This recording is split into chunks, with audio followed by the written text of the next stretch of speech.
वो शंकर भगवान की। जैसे भोले बाबा कैलाश पर्वत में पहुंचे तो भोले बाबा कहने लगे, देवी बहुत तेज प्यास लग रही है। जय हो।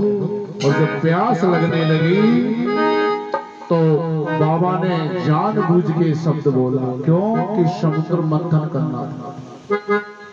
जब बाबा ने ये बात बोली मैया से तो मैया समझ नहीं पाई और मैया कहने लगी कि मैं जल भरने के लिए जा रही हूँ। और मैया ने 16 श्रृंगार तो हुए थे मैया के, और मैया ने एक मटकी ली और चल दी समुद्र पे और कहने लगे, बोल पार्वती मैया की। और सको चाती चली अको लाती चली चली पनिया भरन से बनार सा कर पे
तारी नागरिया।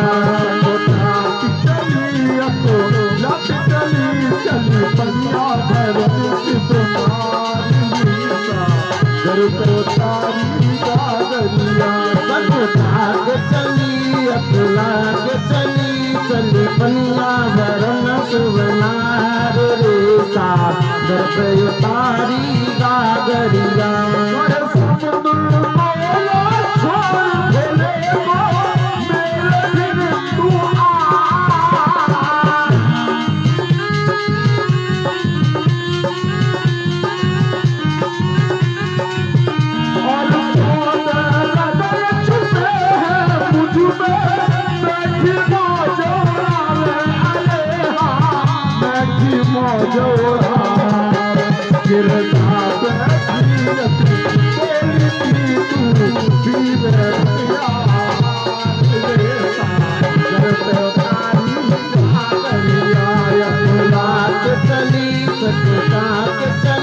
चली पनिया भरन सुवनार रे सागर पे उतारी गागरिया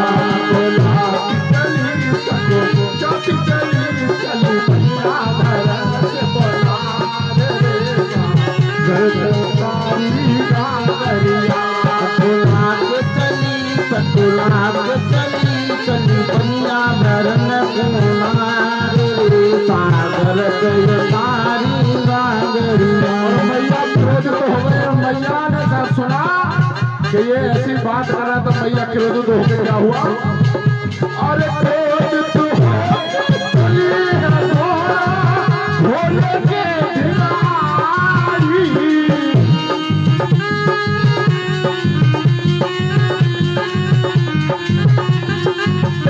अरे तुम्हारे लहके नाग समुद्र सारी कथा सुनाई। अरे हाँ सारी कथा सुनाई। बोले सारी किया सागर मंथन और लिए रतन ज्ञान रे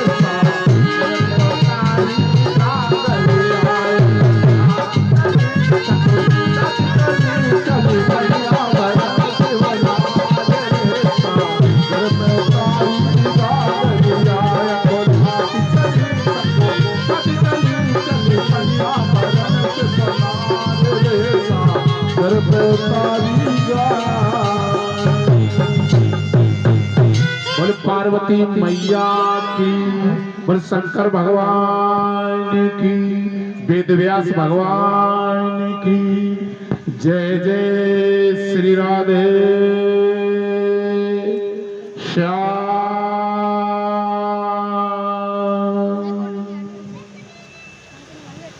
बोलिए श्री सच्चिदानंद भगवान की।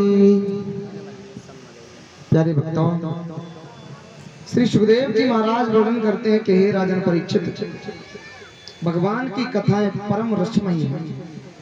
उसी समय श्री परीक्षित जी कहने लगे, प्रभु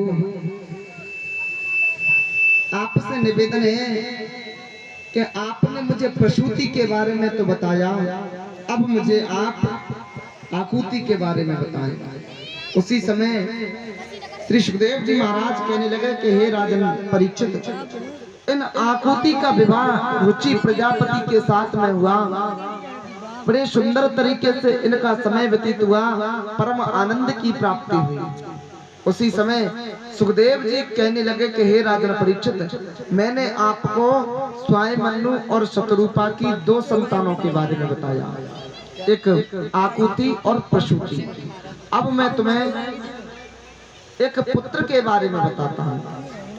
उसी समय श्री सुखदेव जी महाराज कहने लगे कि हे राजन परीक्षित, स्वायमनु शतरूपा के जो प्रिय व्रत और उत्तान पाद थे, मैं आपको उत्तान पाद की तरफ ले चलता हूँ। अब तो श्री सुखदेव जी महाराज कहने लगे कि हे राजन, ये जो उत्तान पाद थे ना, बड़े सुंदर राजा थे। उत्तान पाद जी जो थे बड़े सुंदर राजा थे, और इतना सुंदर इनका स्वभाव था कि प्रजा को इतने सुंदर तरीके से प्रजा का लालन पोषण किया करते थे, और सर्व सुख था इनके यहाँ पर।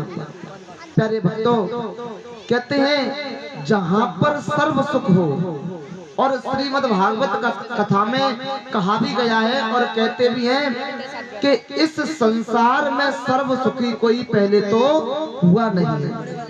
इस संसार में कोई सर्व सुखी नहीं हुआ, क्योंकि कहा जाता है कि कोई तन दुखी, कोई मन दुखी, कोई धन बिन रहत उदास, और थोड़े थोड़े सब दुखी, सो सुखी राम के दास। प्यारे भक्तों, जो राम की चर्चाओं में मगन रहते हैं, जो उस परम पिता परमात्मा के चरणों में मगन रहते हैं, परम सुख की प्राप्ति तो उन्हीं को होती है। अन्यथा इस संसार में कोई सर्व सुखी नहीं है। जो महाराज उत्तानपाद थे वो भी सर्व सुखी नहीं थे, उन्हें भी एक दुख था कि उनके यहाँ पर कोई भी पुत्र नहीं था, कोई पुत्र नहीं था। और जब पुत्र नहीं था तो मन में बड़े दुखी होते हैं। रानी सुनीति जो थी अपने पति के पास में आकर के कहती हैं, प्रभु आप भला चिंतित क्यों होते हो। उसी समय महाराज उत्तानपाद कहने लगे, देवी हमारे यहाँ पर कोई संतान नहीं है।